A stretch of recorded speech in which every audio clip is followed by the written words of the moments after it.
Hey, everybody. So these days, a lot of us are sheltering in place. We're stuck at home. But who's really benefiting? If we think about some of the positives, our furry friends are probably happier than they've ever been. Mom, dad, we're home all day to play with them and enjoy them and teach them new things. And if you're running out of ideas or you need some fresh ideas, I have a doggy expert here with us today. We have Brett Podolsky. He is with the Farmer's Dog. Thanks for being here, Brett. Thanks for having me. Well, first of all, tell me about the Farmer's Dog, because you have a business built on pets. Yeah. So what we do is pretty simple. We make real fresh food for dogs. Our goal is to make dogs healthy by making it really, really easy for people to give their dogs the healthiest diet. So what you do is you go to our website, you fill out some information about your dog. We make custom food. It's all pre-portioned for your dog, and we deliver it by subscription. But simply put, it's just real fresh food, as if you were to cook meat and vegetables yourself. That's what it looks like. That's awesome, especially for dogs that do require a special diet or when their tummies aren't feeling too good. Sometimes that's probably the answer, is finding the right diet for them. So that's a great service. So obviously you are a pet owner. You have some dogs of your own. Yeah, two. All right. So you have 5 tips of things we can do indoor with our dogs to engage them, keep them healthy as far as physical exercise, and probably bring a few extra smiles to our day. Well, so one of the things that I love giving to my dogs is a stuffed toy. There's a couple of brands that make really good ones. They typically sell like something that you could insert into it. I'm not a big fan of those. I really avoid giving my dogs anything that isn't of like human grade quality standards. But what I use at our house is the Farmer's Dog. So what I'll do is, because the food is pre-portioned, that I don't need to worry about overfeeding or underfeeding or messing with the vitamin and mineral ratio that's in the food. I just take a little bit of the portion of their food out. I put it in one of those toys, maybe like a Kong or one of the other brands like it, and then I'll freeze it overnight, and then I'll give it to them, and it allows a meal to expand for 3 hours.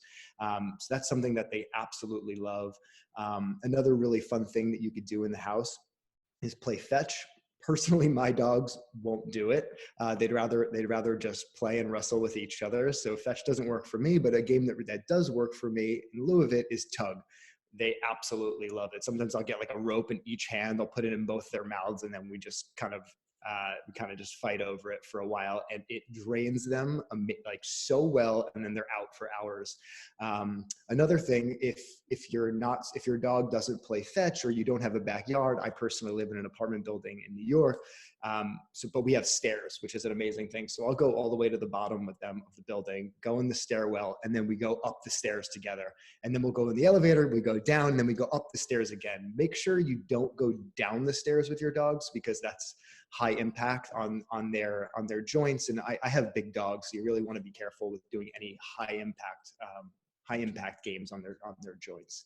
And then one other thing that I think is so important for a dog, and not only is it really good just for their day-to-day stimulation when you're and relationship building, it also tires them out. It also makes them like really well balanced mentally, is training.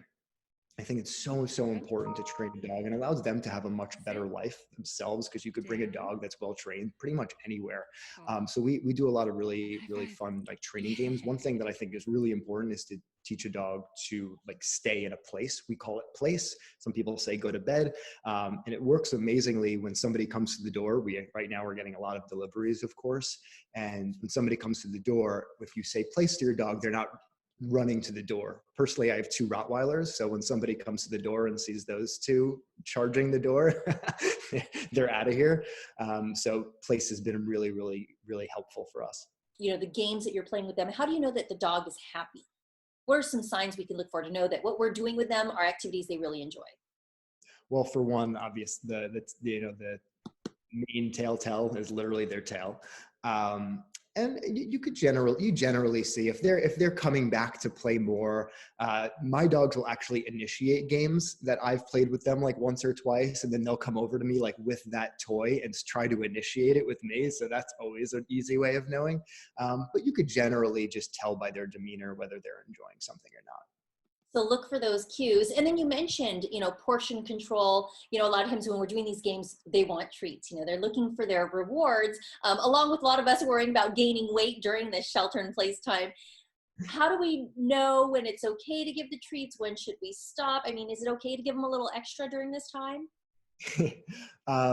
Well, it's okay, but keeping a dog lean is always going to be much, much healthier for them. There's been some studies that have indicated that a dog will live 20 to 30% longer if they're leaner, just from other health issues that they'll encounter from being overweight.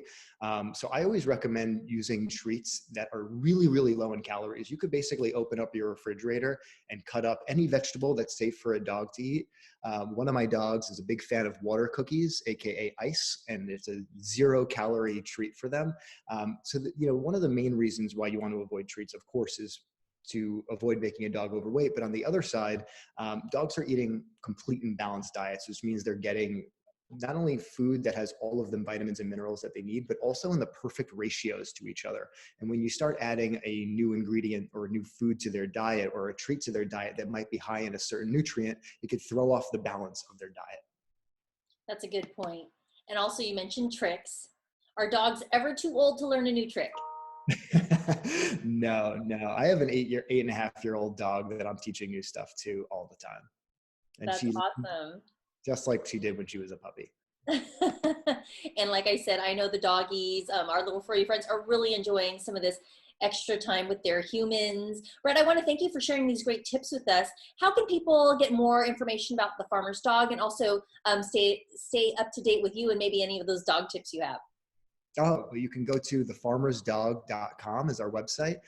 You can go to @thefarmersdog to follow the company on social media, and you can follow me, and that's Brett Podolsky, @BrettPodolsky.